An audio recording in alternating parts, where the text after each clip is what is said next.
ഏറ്റവും കൂടുതൽ ബറക്കത്തുണ്ടാകുന്ന വീടേതെന്നറിയുമോ? ഈ പുറക്കാട്ടിലെ ഏറ്റവും നല്ല ഭവനമേതെന്നറിയുമോ? അല്ലാഹുവിന്റെ കരുണ ഇറങ്ങുന്ന ബറക്കത്തുള്ള ഭവനമേതെന്നറിയുമോ? പടച്ചവനെ, രാവിലെ മുതൽ വൈകുന്നേരം വീടിന്റെ അകത്തൊരു വേലക്കാരിയെ പോലെ കടന്ന് ജോലി ചെയ്യുകയാണ്. എന്നിട്ട് വൈകുന്നേരം സമയമെത്തിയപ്പോ വീട്ടിലുള്ളവർക്ക് മുഴുവനും ഭക്ഷണം വിളമ്പി വെച്ചു. എന്റെ പ്രിയമുള്ള സഹോദരങ്ങളെ, സഹോദരിമാരെ, കുടുംബജീവിതം വല്ലാതെ തകർന്ന് തരിപ്പണമാകുന്ന ഒരു സാഹചര്യത്തിലൂടെയാ പോകുന്നത്. കുടുംബജീവിതത്തിന്റെ വില പലർക്കും അറിയില്ല, അതിന്റെ മഹത്വം നമ്മളിൽ പലർക്കും അറിയില്ല. എന്റെ പ്രിയമുള്ള സഹോദരങ്ങളെ, എന്താണ് കുടുംബജീവിതത്തിന്റെ വിലയെന്നറിയുവോ? എന്താണ് ആ പുണ്യമായ ഇബാദത്തിന്റെ മഹത്വം എന്താണെന്നറിയോ?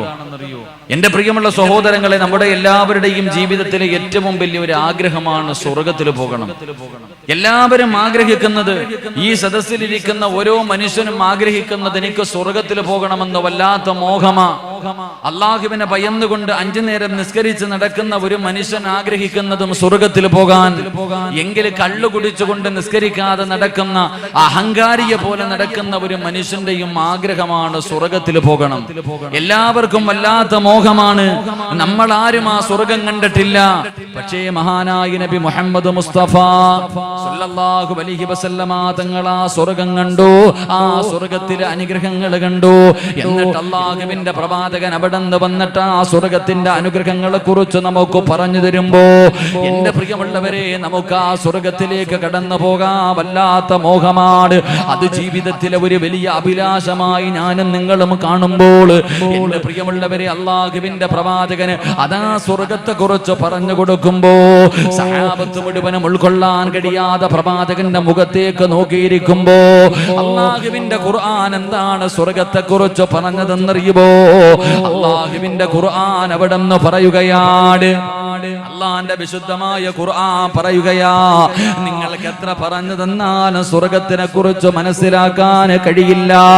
എത്ര പറഞ്ഞു തന്നാലും നിങ്ങളുടെ ചിന്തകൾക്കപ്പുറമാണ് അള്ളാഹുവിന്റെ സ്വർഗമെന്ന് പരിശുദ്ധമായ ഖുർആൻ പറയുമ്പോ, പടച്ച റബ്ബിന്റെ അനുഗ്രഹങ്ങൾ കൊണ്ട് നിറച്ച സ്വർഗത്തിലേക്കാണ് മഹാനായ അബുൽ ബശർ ആദം നബി അലൈഹിസ്സലാം അള്ളാഹുവിന്റെ അനുഗ്രഹങ്ങൾ കൊണ്ട് നിറച്ച, അള്ളാഹുവിന്റെ അനുഗ്രഹങ്ങൾ കൊണ്ട് നിറച്ച ആ പടച്ച റബ്ബിന്റെ സ്വർഗത്തിലേക്കാണ് ആദം നബി അലൈഹിസ്സലാമിനെ അള്ളാഹു കടത്തിവിട്ടത്. ആദം നബി അലൈഹിസ്സലാം സ്വർഗത്തിലൂടെ നടക്കുകയാണ്. ഏത് സ്വർഗമെന്നറിയുവോ? ലഹും ജന്നാതുൻ തജ്രീ മിൻ തഹ്തിഹൽ അൻഹാർ. അരുവികൾ ഒഴുകുന്ന പടച്ച റബ്ബിന്റെ സ്വർഗത്തിലൂടെ ആദം നബി ഇങ്ങനെ നടക്കുകയാണ്. എന്റെ പ്രിയമുള്ളവരെ, ആ സ്വർഗത്തിന്റെ അവസ്ഥ എന്തെന്നറിയുമോ? ആ സ്വർഗത്തിന്റെ അവസ്ഥ എന്തെന്നറിയുമോ? അവിടെ ആർക്കും രോഗങ്ങളില്ല, അവിടെ ഒരു മനുഷ്യനും രോഗങ്ങളില്ല. എല്ലാവരും പടച്ചവനെ യൂസുഫ് നബി അലൈഹിസ്സലാമിന്റെ സൗന്ദര്യമാണ്. എല്ലാവർക്കും യൂസുഫ് നബിയുടെ സൗന്ദര്യമാണ്. എല്ലാവർക്കും 33 വയസ്സാണ്. അവിടെ പ്രായമുള്ളവരില്ല, കൊച്ചുകുട്ടികളില്ല. പടച്ചവനെ, ഒരു രോഗങ്ങളും അവിടെയില്ല. മഹാനായ തടവ ഉസ്താദ് പറഞ്ഞതുപോലെ അസുഖങ്ങളില്ലാതെപ്പോഴും ആരോഗ്യമാ, അസുവാജുമത്തൊട്ടപ്പോഴും ഉല്ലാസമാ. എല്ലാവരും യുവാക്കളെ പോലെ അല്ലാഹുവേ അവിടെ വേർതിരിവില്ല. നിനക്ക് സൗന്ദര്യമുണ്ട്, എനിക്ക് സൗന്ദര്യമില്ല. നീ കറുത്തവനാണ്, ഞാൻ വെളുത്തവനാണ്. നീ പണക്കാരനാണ്, ഞാൻ പാവപ്പെട്ടവനാണ്. പടച്ചവനെ, ഒരു വേർതിരിവുമില്ല. എല്ലാവരും ആരോഗ്യത്തോടുകൂടി തന്റെ പ്രിയപ്പെട്ട ഭാര്യയുടെ കയ്യിൽ പിടിച്ചുകൊണ്ട് പടച്ച റബ്ബിന്റെ സ്വർഗത്തിൽ കിടന്ന് ഉല്ലസിക്കുകയാ. അതാ അവിടെ ഒരു മനുഷ്യനും ജോലി ചെയ്യണ്ട, അവിടെ ഒരു മനുഷ്യനും കഷ്ടപ്പെടണ്ട, അധ്വാനിക്കണ്ട, കിളക്കേണ്ട, പൂട്ടേണ്ട, വെയിൽ കൊള്ളേണ്ട. പടച്ചവനെ, ഒരു ജോലിയും അവിടെ ചെയ്യാൻ പോകണ്ട. പടച്ചവനെ, എന്തെങ്കിലും കഴിക്കണമെന്നുള്ള ആഗ്രഹമുണ്ടായ, ഏതെങ്കിലും ഒരു ഭക്ഷണം കഴിക്കാനുള്ള ആഗ്രഹമുണ്ടായ, ആ ഭക്ഷണം നിന്റെ കണ്ണിന്റെ മുന്നിലേക്ക് കടന്നു വരികയാണ്. ഒരു ഭക്ഷണം കഴിക്കണമെന്നുള്ള ഒരാഗ്രഹം നിന്റെ മനസ്സിലുണ്ടായി കഴിഞ്ഞ അത് നിന്റെ കണ്ണിന്റെ മുന്നിലേക്ക് കടന്നു വരികയാണ്. അല്ലാഹുവേ, തഴബ് ഉസ്താദ്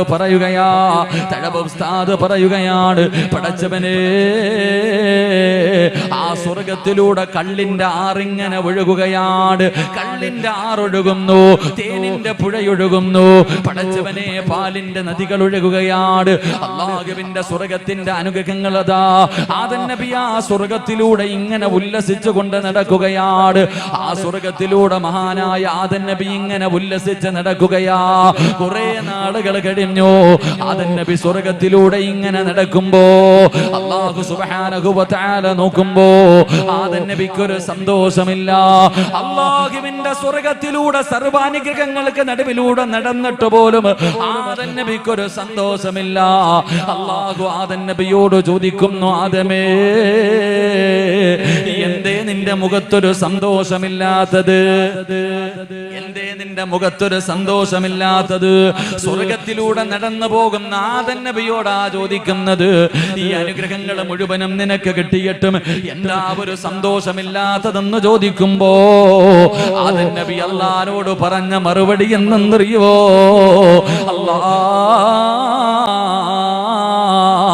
ഒറ്റയ്ക്ക് നടന്നു മടുത്തു പടച്ചവനെ, എനിക്കൊരു കൂട്ടുവേണമല്ലാ. അല്ലാഹുവിന്റെ സ്വർഗത്തിലെ എല്ലാ അനുഗ്രഹം കിട്ടി, എല്ലാം കിട്ടിയിട്ടും ആദം നബിക്കൊരു സന്തോഷമില്ല. ആദം നബി അല്ലാഹുവോട് പറയുകയാ, ഒറ്റയ്ക്ക് നടന്നു മടുത്തു പടച്ചവര്, എനിക്കൊരു കൂട്ടുവേണമല്ലാ.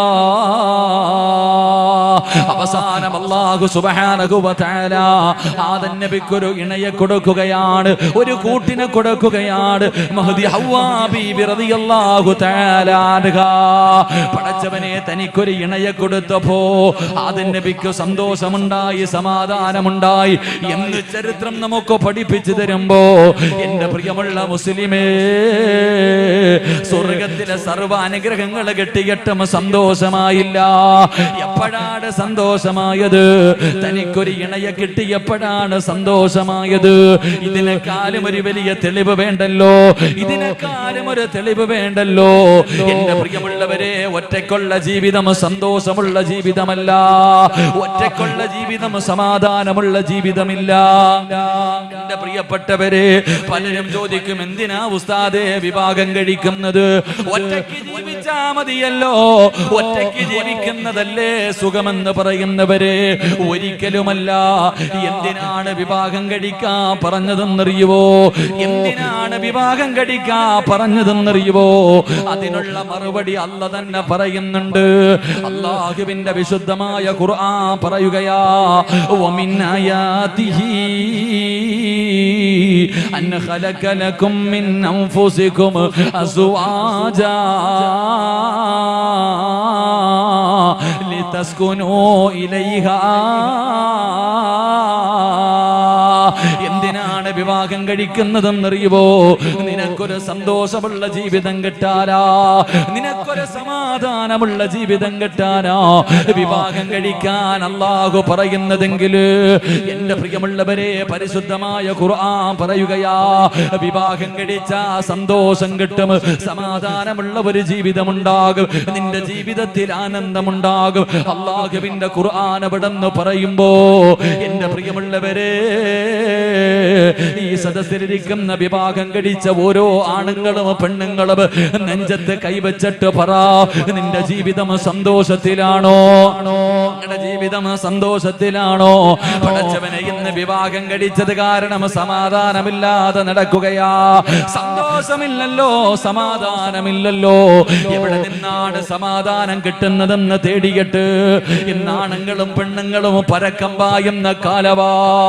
അല്ലാഹുവിന്റെ അല്ലാഹുവിന്റെ ഖുർആൻ പറഞ്ഞു സമാധാനം കിട്ടും വിവാഹം കഴിച്ച. എന്റെ പ്രിയമുള്ളവരെ, സമാധാനം വേണമെങ്കിൽ നിനക്ക് തോന്നുന്നത് പോലെ ജീവിച്ചാ പോരാ, നിനക്ക് ഇഷ്ടപ്പെടുന്നത് പോലെ ജീവിച്ചാ പോരാ. എങ്ങനെ ജീവിക്കണമെന്ന് അല്ലാഹുവിന്റെ റസൂല് പറയുന്നുണ്ട്, ദീൻ പറഞ്ഞു തരുന്നുണ്ട്. എങ്ങനെ ജീവിക്കണമെന്നറിയുവോ? അല്ലാഹുവിന്റെ ദീൻ പറയുന്നത് പോലെ കുടുംബ ജീവിതം നയിച്ചാ നിന്റെ ജീവിതത്തിൽ വല്ലാത്ത സന്തോഷവാ. നിന്റെ വീട് സ്വർഗവാ, നിന്റെ വീട് സ്വർഗവാ. നിനക്ക് സമാധാനമുള്ള ഒരു ജീവിതമാ. പരസ്പരം നിങ്ങൾക്ക് പരസ്പരം ഒരിക്കലും പിരിയാൻ കഴിയില്ല. ഒരു ഉദാഹരണം പറഞ്ഞു തരട്ടെ. മഹാനായ അഷ്റഫുൽ ഖൽഖ് നബി മുഹമ്മദ് മുസ്തഫ സല്ലല്ലാഹു അലൈഹി വസല്ലമ തങ്ങളുടെ പ്രിയപ്പെട്ട പൊന്നുമോൾ മഹദി ഫാത്തിമ ബീബി റളിയല്ലാഹു തആല അൻഹാ, അല്ലാഹുവിന്റെ റസൂലിന്റെ കരളിന്റെ കഷ്ടമാണ്. തന്റെ പ്രിയപ്പെട്ട പൊന്നുമകളുടെ വിവാഹം കഴിഞ്ഞു. ആരാണ് പുതിയ ആപ്പളയാരാ? പടച്ചവനെ, മക്കയിലെ ഏറ്റവും വലിയ കോടീശ്വരനായിരുന്നില്ല. അല്ലാഹുവിന്റെ റസൂല് തെരഞ്ഞെടുത്തത് ആരെയെന്നറിയുവോ? മഹാനായ സയ്യിദുനാ അലി ഇബ്നു അബീ ത്വാലിബ് റളിയല്ലാഹു തആല അൻഹു. പടച്ചവനെ, പുല്ല് വെട്ടിയിട്ട് ഒട്ടകത്തിന്റെ മുതലാളികളുടെ വീട്ടിലേക്ക്, ഒട്ടകവും കുതിരയുമുള്ള വീട്ടിലേക്ക് പുല്ല് വെട്ടിയിട്ട് കൊണ്ടു കൊടുക്കും. അവിടെ നിന്ന് കിട്ടുന്ന തുച്ഛമായ പൈസ കൊണ്ട് കഴിയുന്ന പാവപ്പെട്ട സ്വഹാബിയാ. ആ സ്വഹാബിയുടെ കയ്യിലേക്കാണ് അല്ലാഹുവിന്റെ റസൂല് തന്റെ പൊന്നുമോളെ വിവാഹം കഴിച്ചു കൊടുത്തത്. പരസ്പരം അവര് സന്തോഷത്തോടെ ജീവിക്കുകയാണ്. രണ്ടുപേരും സന്തോഷത്തോടെ ജീവിക്കുകയാ. അവസാനം ഫാത്തിമ ബീബി റളിയല്ലാഹു തആല അൻഹാ അലിയാർ തങ്ങളുടെ കയ്യിൽ പിടിച്ചിട്ട് പൊരുത്തം ചോദിക്കുകയാണ്. അലിയാർ തങ്ങളുടെ കയ്യിൽ പിടിച്ചു പൊരുത്തം ചോദിച്ചു. അവസാനം അവിടെ നിന്ന് മരണപ്പെട്ടു. അല്ലാഹുവേ, മയ്യത്ത് കുളിപ്പിച്ച് കഫം പൊതിഞ്ഞ് വെള്ളത്തുടിയിൽ പൊതിഞ്ഞ് പള്ളികൾ കൊണ്ടുപോയി നമസ്കാരം കഴിഞ്ഞിട്ട് ജന്നത്തുൽ ബഖീൽ കൊണ്ടുപോയി 6 അടി മണ്ണിന്റെ അടിയിലേക്ക് മഹദിയായ ഫാത്തിമ ബീബി റളിയല്ലാഹു തആല അൻഹയുടെ ജനാസ ഇറക്കി വെക്കുകയാണ്. എന്നിട്ട് പിടിമണ്ണ് വാരി ഖബറിന്റെ മുകളിലേക്ക് ഫാത്തിമ ബീബി റളിയല്ലാഹു തആല അൻഹയുടെ നെഞ്ചിന്റെ മുകളിലേക്ക് പിടിമണ്ണ് വാരി എറിഞ്ഞിട്ട് എല്ലാവരും സലാം പറഞ്ഞ് പിരിഞ്ഞു പോവുകയാണ്. അലിയാർ തങ്ങളുടെ വീട്ടിലേക്ക് കടന്നു ചെന്നു. അലിയാർ തങ്ങളുടെ വീട്ടിലേക്ക് കടന്നു ചെന്നു. വൈകുന്നേര സമയമായി, പാതിരാത്രിയായി. അലിയാർ തങ്ങൾക്ക് കിടന്നിട്ട് ഉറക്കം വരുന്നില്ല. ഒരു സമാധാനമില്ല, ഒരു സമാധാനമില്ല. കാരണം എന്തെന്നറിയുവോ? ഇന്നലെ വരെ തന്റെ കൂടെ ഇരുന്ന തന്റെ പ്രിയപ്പെട്ട ഭാര്യ ഫാത്തിമ, ഇന്നലെ വരെ തന്റെ കൂടെ കിടന്ന ഫാത്തിമയെ കാണാതെ വന്നപ്പോ, ഒരൊറ്റ ദിവസം തന്റെ ഭാര്യയെ കാണാതെ വന്നപ്പോ അലിയാർ തങ്ങൾക്ക് കിടന്നിട്ട് ഉറക്കം വരുന്നില്ല. വീടിന്റെ അകത്തിരുന്ന് കരയുകയാണ്. ഫാത്തിമ ബീബി റളിയല്ലാഹു തആല അൻഹയെ കാണാതെ വന്നപ്പോ അവസാനം അലിയാർ തങ്ങൾ വീട് വിട്ടിറങ്ങുകയാണ്. പടച്ചുറപ്പേ, എന്നിട്ട് ജന്നത്തുൽ ബഖീ എന്ന് പറയുന്ന ഖബർസ്ഥാനിലേക്ക് കടന്നു ചെന്നു. തന്റെ പ്രിയപ്പെട്ട ഭാര്യയായ ഫാത്തിമ ബീബി റളിയല്ലാഹു തആല അൻഹയുടെ ഖബറിന്റെ ചാരത്തേക്ക് പാതിരാത്രി അലിയാർ തങ്ങൾ കടന്നു ചെന്നിട്ട് അവിടെ നിന്ന് പറയുന്നു, അസ്സലാമു അലൈക യാ ഫാത്തിമ.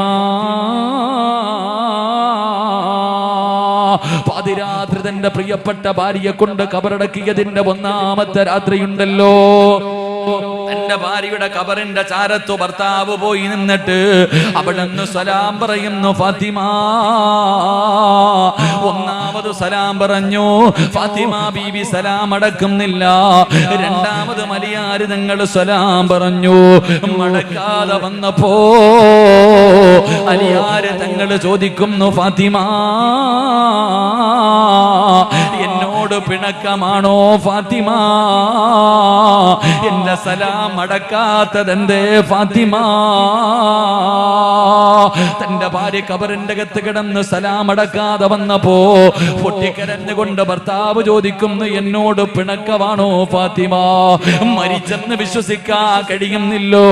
ഖബറിന്റെ ചാരത്ത് ചെന്നിട്ട് പറയുന്നു, പിണക്കം മാറ്റു ഫാത്തിമ, എന്റെ സലാം അടക്കു ഫാത്തിമ.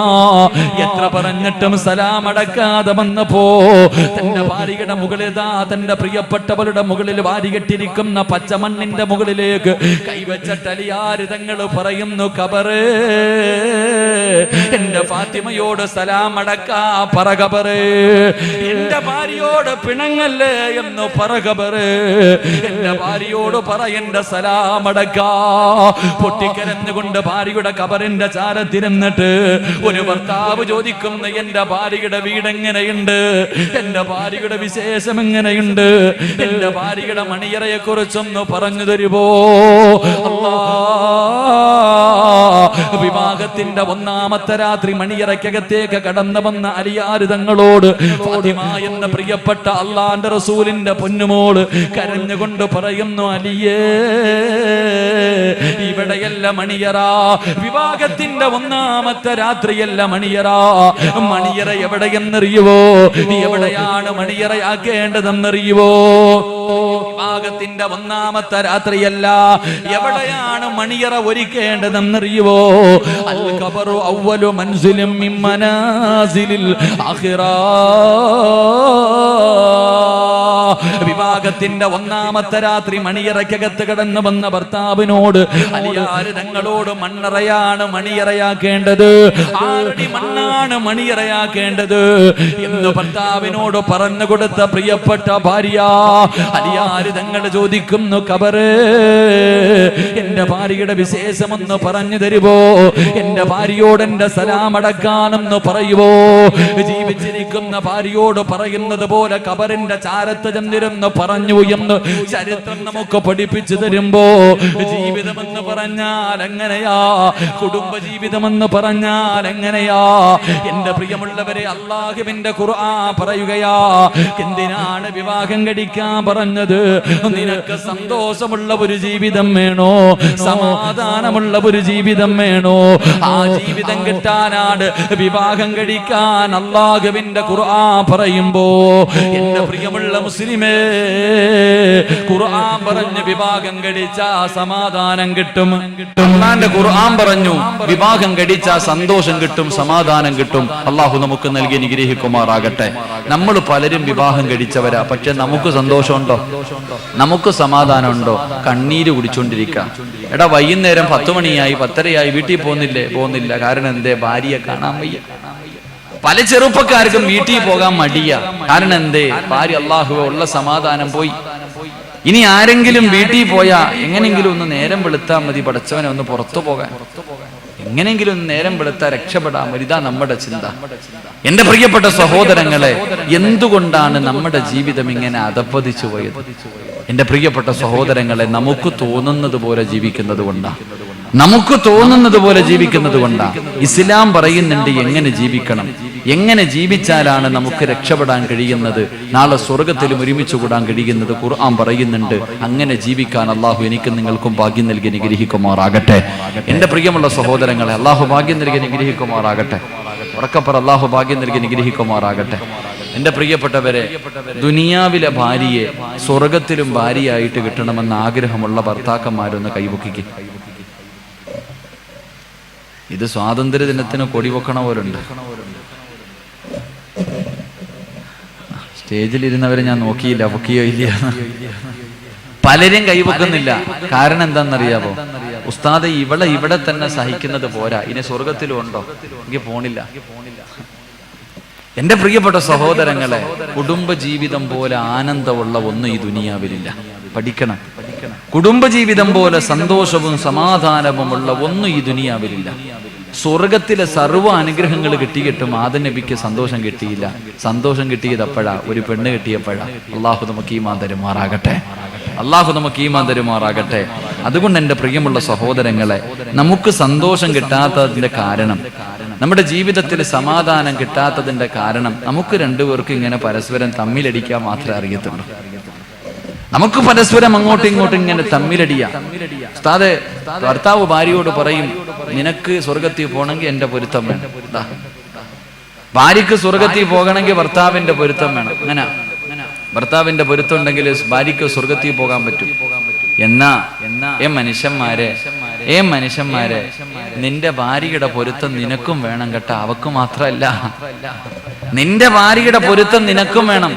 എപ്പോഴും എല്ലാ ഉസ്താദന്മാരും എവിടെ നോക്കിയാലും ഭാര്യമാർക്ക് ഭർത്താക്കന്മാരോടുള്ള കടമകളെ കുറിച്ച എവിടെയും വഴുത് അല്ലേ? ഭർത്താവിന്റെ മൂക്കിൽ നിന്ന് ചീഞ്ചലം ഒഴുകി വന്ന അതുപോലും ഭാര്യയുടെ കഥ. ഇതൊക്കെ പ്രസംഗല്ലേ? ഭാര്യയ്ക്ക് തന്റെ ഭർത്താവിനോട് കടമകളുണ്ട് എന്നാ ഖുർആൻ സൂറത്തുൻ നിസാ അള്ളാഹുവിന്റെ വിശുദ്ധമായ ഖുർആൻ പറഞ്ഞു, നിനക്ക് നിന്റെ ഭാര്യയോടും കടമയുണ്ടെന്ന് അള്ളാഹുവിന്റെ വിശുദ്ധ ഖുർആൻ. അള്ളാഹു ഈമാൻ തരുമാറാകട്ടെ, അള്ളാഹു ഈമാൻ തരുമാറാകട്ടെ. നിങ്ങളുടെ ഭാര്യയ്ക്ക് നിങ്ങളോടുള്ള കടമയാക്കാൽ കൂടുതൽ കടമ നിങ്ങൾക്ക് തിരിച്ചുണ്ടെന്ന് മഹാനായി നബിയുനാ റസൂലുള്ളാഹി, മഹാനായി നബിയുനാ റസൂലുള്ളാഹി. അപ്പൊ ഇന്നത്തെ വയല് ഭർത്താക്കന്മാരാ, ഭാര്യമാരെ ഞാൻ ഒന്നും പറയൂല, ഭാര്യമാരെ ഞാൻ ഒന്നും പറയൂല. ഇന്നത്തെ വയല് ഭർത്താക്കന്മാരായ നമുക്കുള്ളതാ. എന്നും അവരെയല്ലേ കുറ്റം പറയണേ. ഇന്നൊന്ന് തിരിച്ച് നമുക്കും നന്നാകാം. അള്ളാഹു ഭാഗ്യം തരുമാറാകട്ടെ. ഈ വയല് കഴിയുമ്പോ തീരുമാനമാകും ഏകദേശം. ഈ വയല് കഴിയുന്നതോടുകൂടി സത്യം പറഞ്ഞാൽ പെണ്ണുങ്ങളുടെ മുന്നിൽ വെച്ച് ഈ വയല് പറയാൻ തന്നെ പാടില്ല. കാരണം ഒരു ഭർത്താവിന് തന്റെ ഭാര്യയോട് 12 കടമയുണ്ടെന്ന് നബി മുഹമ്മദ് മുസ്തഫ. ഈ 12 കടമയിൽ ഏതെങ്കിലും ഒരെണ്ണമെങ്കിലും നീ പാലിച്ച നിന്റെ പെണ്ണും പിള്ള നീ അങ്ങോട്ട് ബഹുമാനിക്കാൻ പറയണ്ട, അവള് നിന്നെ ബഹുമാനിക്കും, നിന്റെ ഉമ്മാനെ സ്നേഹിക്കും, നിന്റെ വാപ്പാനെ സ്നേഹിക്കും, നിനക്ക് വെച്ച് വിളമ്പി തരും. എന്തൊക്കെ പ്രശ്നം ഉണ്ടായാലും അവള് പരാതി പറയൂല. സന്തോഷത്തോടെ നിന്റെ കൂടെ പട്ടിണിയാണെങ്കിലും ഉണ്ടെങ്കിലും ഇല്ലെങ്കിലും സന്തോഷത്തോടെ ജീവിക്കും. അള്ളാഹു ഭാഗ്യം തരുമാറാകട്ടെ, അള്ളാഹു ഭാഗ്യം തരുമാറാകട്ടെ, ഉറക്കപ്പറ അള്ളാഹു ഭാഗ്യം തരുമാറാകട്ടെ.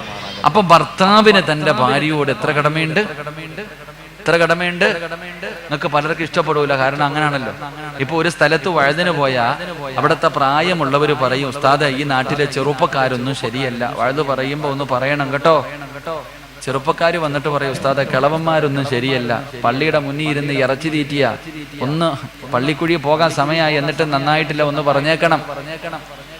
നാട്ടിലെ പ്രായമുള്ളവർ പറയും, ഉസ്താദ് ഇവിടുത്തെ പെണ്ണുങ്ങളൊന്നും ശരിയല്ല കേട്ടാ, ഒന്ന് പറയും, പ്രസംഗത്തിൽ ഒന്ന് സൂചിപ്പിച്ചേക്കണം. പെണ്ണുങ്ങളോട് ചോദിച്ചാൽ പറയും, ഇവിടുത്തെ ആണുങ്ങളൊന്നും ശരിയല്ല, ഒന്ന് വഴുത് പറയാം. എന്നാൽ ഞങ്ങൾ നന്നാകാൻ വേണ്ടി വഴുത് പറയുന്ന ഒരാളും പറയാറില്ല. അതുകൊണ്ട് എൻ്റെ പ്രിയപ്പെട്ടവരെ, ഇന്നത്തെ വഴുത് ആദ്യം നന്നാകേണ്ടത് നമ്മളാ. അള്ളാഹു നമ്മളെ നന്നാക്കി തരുമാറാകട്ടെ. അപ്പൊ കുടുംബജീവിതം പോലെ സന്തോഷമുള്ള ഒന്നും ഈ ദുനിയാവിലില്ല. ചില കാര്യങ്ങൾ പഠിച്ചാൽ മതി. വിവാഹം കഴിച്ചിട്ട് 50, 60, 40 വർഷമായി, വർഷത്തിലൊന്നും കാര്യമൊന്നുമില്ല, വർഷങ്ങളിലൊന്നും കാര്യമില്ല. പെണ്ണിനെ മനസ്സിലാക്കി കഴിഞ്ഞാൽ എൻ്റെ പ്രിയപ്പെട്ട സഹോദരങ്ങൾ, ജീവിതം ഏതൊരാണിന്റെയും ആഗ്രഹമാണ്, പെണ്ണ് കെട്ടുന്ന ഏതൊരാണിന്റെയും ആഗ്രഹമാണ് തന്റെ ഭാര്യയെ വരച്ച വരെ നിർത്തണം. ആഗ്രഹല്ലേ? ഏതൊരാണിന്റെയും ആഗ്രഹമാണെന്ത്? പെണ്ണിനെ വരച്ച വരെ നിർത്തണം. ഖിയാമത്ത് നാള് വരെ നിന്നെ കൊണ്ട് അതിന് കഴിയില്ലെന്ന് നബി മുഹമ്മദ് മുസ്തഫ. നീ വരച്ചിട്ട് കയറി നിൽക്കും, നിന്റെ പെണ്ണും പിള്ള ഒരു കാലത്തും കയറി നിൽക്കത്തില്ല. നീ വെറുതെ കിടന്ന് കഷ്ടപ്പെടണ്ട. കാരണം എന്ത്? അള്ളാഹു അവളെ സൃഷ്ടിച്ചിരിക്കുന്നത് വളഞ്ഞ എല്ലിൽ നിന്നാ. വളഞ്ഞ എല്ലിൽ നിന്നാണ് അള്ളാഹു പെണ്ണിനെ സൃഷ്ടിച്ചിരിക്കുന്നത്. ഒരുപാട് വളച്ചാലും ഓടിയും, ഒരുപാട് നൂത്താലും ഓടിയും. അപ്പൊ വളയ്ക്കേം വേണ്ട, നൂക്കേം വേണ്ട, മധ്യമായ രീതിയിൽ കൊണ്ടുപോകണമെന്ന് നബി മുഹമ്മദ് മുസ്തഫ. പെണ്ണുങ്ങൾക്ക് സന്തോഷമായിട്ടുണ്ടോ? എന്റെ പ്രിയപ്പെട്ടവരെ, പെണ്ണുങ്ങൾക്ക് ചില പാരമ്പര്യമായിട്ടുള്ള ചില സ്വഭാവമുണ്ട്. ഒരു സ്വഭാവം ഞാൻ പറഞ്ഞു തരാം. അധികം പെണ്ണുങ്ങൾക്കും ഭർത്താവിന്റെ വാപ്പ ഉമ്മ കൂടപ്പറപ്പ് ഇഷ്ടമല്ല. സത്യല്ലേ? അധികം പെണ്ണുങ്ങൾക്കും അവളുടെ കുടുംബം എന്ന് പറഞ്ഞ 1000 നാവാം. എന്നാ ഭർത്താവിന്റെ കുടുംബക്കാരോട് ഞാൻ 100 പറയത്തില്ല, 99% പെണ്ണുങ്ങൾക്കും താല്പര്യമില്ല. 1% നേരില്ല. അത് ഇന്ന് തുടങ്ങിയതല്ല, പണ്ടേ തുടങ്ങിയതാ മഹാനായി നബി മുഹമ്മദ് മുസ്തഫ സല്ലല്ലാഹു അലൈഹി വസല്ലമ തങ്ങൾ ഒരിക്കൽ യുദ്ധം കഴിഞ്ഞിട്ട് വീട്ടിൽ കയറി വരിക.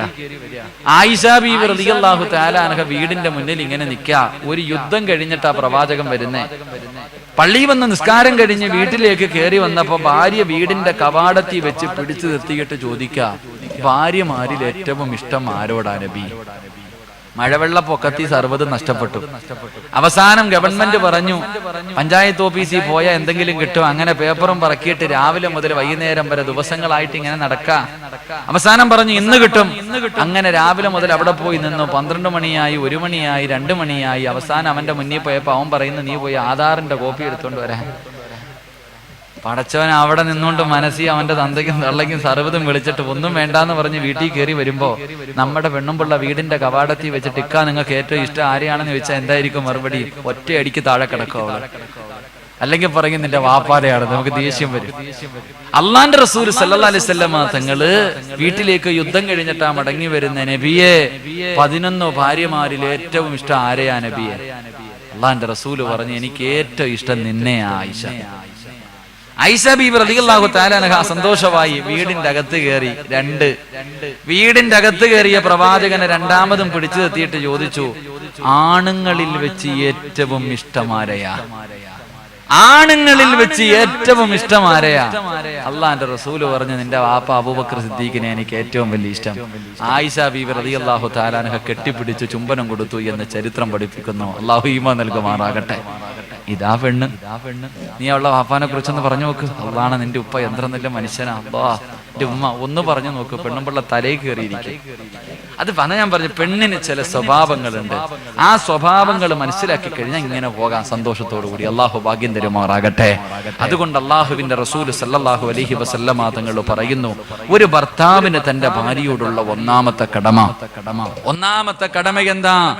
എന്റെ പ്രിയമുള്ളവരെ, അള്ളാഹുവിന്റെ പ്രവാചകൻ സല്ലല്ലാഹു അലൈഹി വസല്ലമ തങ്ങൾ പറയുകയാണ്, നമ്മുടെ ഭാര്യ ആരാണെന്ന് പഠിക്കണം. വെറുതെ കടന്നാ പോരാ. നിന്റെ ഭാര്യ ആരാണെന്ന് നീ മനസ്സിലാക്കണം. 1400 വർഷങ്ങൾക്ക് മുമ്പ് മഹാനായ പ്രവാചകൻ സല്ലല്ലാഹു അലൈഹി വസല്ലമ തങ്ങൾ ഇസ്ലാമിന്റെ തുടക്കകാലത്തിൽ പ്രബോധനമായിട്ട് പടച്ചവനെ അതാ മക്കയിലൂടെ നടക്കുമ്പോ അള്ളാഹുവിന്റെ പ്രവാചകന് പ്രബോധനം നടത്തി. വല്ലാത്ത പീഡനങ്ങളായിരുന്നു. അള്ളാഹുവേ ദീനിലേക്ക് കടന്നു വരുന്നവരെ പട്ടിക തല്ലുന്നത് പോലെ ഖുറൈശികളെ തല്ലിച്ചതയ്ക്കുകയാ. പ്രതിരോധിക്കാൻ കഴിയില്ലല്ലോ. എവിടെ നോക്കിയാലും മുസ്ലിമീങ്ങളെ തല്ലിച്ചതയ്ക്കുകയാണ്. പടച്ചവനെ പ്രവാചകന്റെ മുന്നിലേക്ക് രക്തമൊലിപ്പിച്ചുകൊണ്ട് സഹാബാക്കളെ കടന്നു വന്നിട്ട് കരഞ്ഞുകൊണ്ട് പരാതി പറയുകയാ. അതാ തന്റെ പച്ചയിറച്ചി കത്തിച്ചുകൊണ്ട് അള്ളാന്റെ റസൂലിന്റെ മുന്നിൽ വന്നിട്ട് കാണിച്ചിട്ട് പറയുന്നു, യാ റസൂലല്ലാഹ്, സഹിക്കാൻ കഴിയുന്നില്ല നബിയേ. അവസാന പീഡനം സഹിക്കാൻ കഴിയാതെ വന്നപ്പോ മക്കയിൽ നിന്ന് മദീനയിലേക്ക് ഹിജ്റ പോവുകയാണ്. മക്കയിൽ നിന്ന് മദീനയിലേക്ക് ഹിജ്റ പോവുകയാ. പടച്ചവനെ അവസാനം തന്റെ ജീവിതകാലം മുഴുവനും സമ്പാദിച്ചത് മുഴുവനും മക്കയിൽ ഉപേക്ഷിച്ചിട്ട് വെറും കൈയോടുകൂടിയാണ് മദീനയിലേക്ക് പോകേണ്ടി വന്നത്. കഷ്ടപ്പെട്ടത് മുഴുവനും മക്കയിലിട്ടിട്ട് ഇട്ടിരുന്ന വസ്ത്രത്തോടുകൂടി സഹാബാക്കള് മക്കയിൽ നിന്ന് മദീനയിലേക്ക് പോകുകയാണ്. മഹാനായ നബി മുഹമ്മദ് മുസ്തഫ അവസാനം അല്ലാഹുവിന്റെ പ്രവാചകനും അബൂബക്കർ സിദ്ദീഖ് റളിയല്ലാഹു തആല അൻഹു മക്കയിൽ നിന്ന് മദീനയിലേക്ക് ഹിജ്റ പോവുകയാണ്. പടച്ചവരെ, മദീന നിവാസികളതാ സ്വീകരിക്കുകയാ. എന്നിട്ട് മുഹാജിരീങ്ങളെ അൻസാരീങ്ങളെ സ്വീകരിച്ചത് എങ്ങനെയെന്നറിയുമോ? 2 വീടുള്ളവർ ഒരു വീട് കൊടുത്തു. പടച്ചവനെ, വാഹനമുള്ളവർ വാഹനം കൊടുത്തു. പണമുള്ളവർ പകുതി പണം കൊടുത്തു. 2 ഭാര്യമാർ കൂടുതലുള്ളവര് ഒരു ഭാര്യ തലാഖ് പറഞ്ഞിട്ട് ആ പാവപ്പെട്ട മുഹാജിരീങ്ങൾക്ക് വിവാഹം കഴിച്ചു കൊടുത്തു. ഒന്നുമില്ലാത്തവരെ ആ പാവപ്പെട്ടവര് സഹായിക്കുകയാണ്. എന്റെ പ്രിയമുള്ളവര്, മുഹാജിരീങ്ങളെ അൻസാരീങ്ങളെ സഹായിച്ചു എന്ന് ചരിത്രം പഠിപ്പിക്കുമ്പോ ആരാണ് നിന്റെ ഭാര്യയെന്നറിയുമോ? ആരാണ് നിന്റെ ഭാര്യയെന്നറിയുമോ? അവള് ഹിജ്റ ചെയ്ത് വരുന്നവളാ. സ്വന്തം വീട്ടിൽ നിന്ന് ഹിജ്റ ചെയ്തിട്ട് നിന്റെ വീട്ടിലേക്ക് കടന്നു വരുന്നവളാണ് നിന്റെ ഭാര്യ. നീ വിവാഹം കഴിച്ചു കഴിഞ്ഞാ അന്ന് മുതൽ അവളുടെ ഉമ്മയല്ല, അന്ന് മുതൽ അവളുടെ ഉമ്മ പോയി നിന്റെ ഉമ്മയാണ് ഇനി അവളുടെ ഉമ്മ. നിന്റെ വാപ്പയാണ് അവളുടെ വാപ്പ. നിന്റെ കൂടപ്പിറപ്പാണ് അവളുടെ കൂടപ്പിറപ്പ്. നിന്റെ വീടാണ് അവളുടെ വീട്. നിന്റെ നാടാണ് അവളുടെ നാട്. അല്ലാഹുവേ, പടച്ചവര് പുതിയ ഒരു കുടുംബത്തിലേക്ക് കടന്നു വരികയാ. അവളുടെ കുടുംബക്കാരെ മുഴുവനും നിറകണ്ണുകളോടെ പൊട്ടിക്കരഞ്ഞുകൊണ്ട് യാത്ര പറഞ്ഞിട്ട് ഇനി മുതൽ പുതിയ മാതാപിതാക്കളോ കൂടപ്പിറപ്പുകളാ കൂട്ടുകാരാ വീടാട്. പടച്ചവനെ, അങ്ങനെ ഹിജ്റ ചെയ്തുകൊണ്ടാണ് നിന്റെ ഭാര്യ നിന്റെ അടുക്കലേക്ക് കടന്നു വരുന്നത്. അതുകൊണ്ട് അല്ലാഹുവിന്റെ റസൂല് പറയുകയാ, നീ അവളെ ബഹുമാനിക്കണേ എന്ന് നബി മുഹമ്മദ് മുസ്തഫ. ഒരു ഭർത്താവിന് തന്റെ ഭാര്യയോടുള്ള ഒന്നാമത്തെ കടമ എന്തെന്നറിയുവോ? അല്ലാഹുവിന്റെ പ്രവാചകനോട് ഒരു സഹാബി ചോദിച്ചു, യാ റസൂലല്ലാഹ് മാ ഹഖ്ഖു സൗജതി അഹദിനാ അലൈഹി. അല്ലാഹുവിന്റെ പ്രവാചകനോട് ഒരു സഹാബി ചോദിച്ചു, നബിയേ, ഭാര്യയോട് ഭർത്താക്കന്മാർക്കുള്ള കടമ എന്താണ് നബിയേ? അതുകൊണ്ട് എന്റെ പ്രിയപ്പെട്ട ഭർത്താക്കന്മാരോട് നിന്റെ ഭാര്യയോടുള്ള ഒന്നാമത്തെ കടമ എന്തെന്നറിയുവോ? അല്ലാഹുവിന്റെ റസൂല് പറയുകയാ അയ്യുതഇമഹാ മിമ്മാ യുതഅം. അല്ലാഹുവിന്റെ റസൂല് പറയുന്നു, നീ കഴിക്കുന്ന ഭക്ഷണം നിന്റെ ഭാര്യയ്ക്ക് വാങ്ങിക്കൊടുക്കല് നിന്റെ കടമയാണെന്ന് നബി മുഹമ്മദ് മുസ്തഫ സല്ലല്ലാഹു അലൈഹി വസല്ലമ തങ്ങൾ പറയുമ്പോ, നീ കഴിക്കുന്ന ഭക്ഷണം നിന്റെ ഭാര്യയെയും കഴിപ്പിക്കണം, ഇത് നിന്റെ കടമയാണെന്ന് പറയുമ്പോ, എന്റെ പ്രിയമുള്ളവരെ, ഏത് ഭർത്താവാ ഭാര്യയും ഭർത്താവും ഒരുമിച്ചിരുന്ന ഭക്ഷണം കഴിക്കുന്ന എത്ര പേരാ ഉള്ളത്? എന്റെ പ്രിയമുള്ളവരെ, ഈ പുറക്കാട്ടിലെ ഏറ്റവും വലിയ അല്ലാഹുവിന്റെ അനുഗ്രഹം ഇറങ്ങുന്നോ, പടച്ചവന്റെ റഹ്മത്ത് ഇറങ്ങുന്നോ, ഏറ്റവും കൂടുതൽ ബറക്കത്തുണ്ടാകുന്ന വീടേതെന്നറിയുവോ? ഈ പുറക്കാട്ടിലെ ഏറ്റവും നല്ല ഭവനമേതെന്നറിയുവോ? അല്ലാഹുവിന്റെ കരുണ ഇറങ്ങുന്ന ബറക്കത്തുള്ള ഭവനമേതെന്നറിയുവോ? ഭാര്യയും ഭർത്താവും ഒരുമിച്ചിരുന്ന് ഭക്ഷണം കഴിക്കുന്ന വീടുണ്ടല്ലോ, ആ വീട്ടിൽ അല്ലാഹുവിന്റെ ബറക്കത്ത് ഇറങ്ങുമെന്ന് ആദരവായ പ്രവാചകൻ നബി മുഹമ്മദ് മുസ്തഫ സല്ലല്ലാഹു അലൈഹി വസല്ലമ തങ്ങൾ പറയുകയാണ്, അല്ലാഹുവിന്റെ റസൂൽ പറയുന്നു, ഒരുമിച്ചിരുന്നൊരു പാത്രത്തിലിരുന്ന് കഴിക്കണം. എന്റെ പ്രിയപ്പെട്ട ഭർത്താക്കന്മാര്, നീ നിന്റെ ഭാര്യയുടെ കൂടെ ഒരുമിച്ചൊരു പാത്രത്തിനകത്തിരുന്ന് കഴിക്കണം. നിനക്കതിന് സമയമില്ലല്ലോ. പടച്ചവനെ, രാവിലെ മുതൽ വൈകുന്നേരം വീടിന്റെ അകത്തൊരു വേലക്കാരിയെ പോലെ കടന്ന് ജോലി ചെയ്യുകയാണ്. എന്നിട്ട് വൈകുന്നേരം സമയമെത്തിയപ്പോ വീട്ടിലുള്ളവർക്ക് മുഴുവനും ഭക്ഷണം വിളമ്പി വെച്ചു. എല്ലാവരും കഴിക്കാൻ തയ്യാറെടുത്തു. മോളെ, നീ കഴിക്കുന്നില്ലേ? പെണ്ണ് പറയുന്നു, എന്റെ ഇക്ക വരട്ടെ, ഒരുമിച്ച് കഴിക്കാം. അങ്ങനെ കുടുംബത്തിലെ എല്ലാവരും ഭക്ഷണം കഴിച്ച് കിടന്ന് ഉറക്കമായി. വീടിന്റെ കവാടത്തിൽ കാത്തിരിക്കുകയാ, ഭർത്താവ് വന്നിട്ട് ഒരുമിച്ചിരുന്ന് കഴിക്കാമല്ലോ കാത്തിരിക്കുകയാണ്. അവസാനം അവിടെ ഇരുന്ന് ഉറങ്ങിപ്പോയി.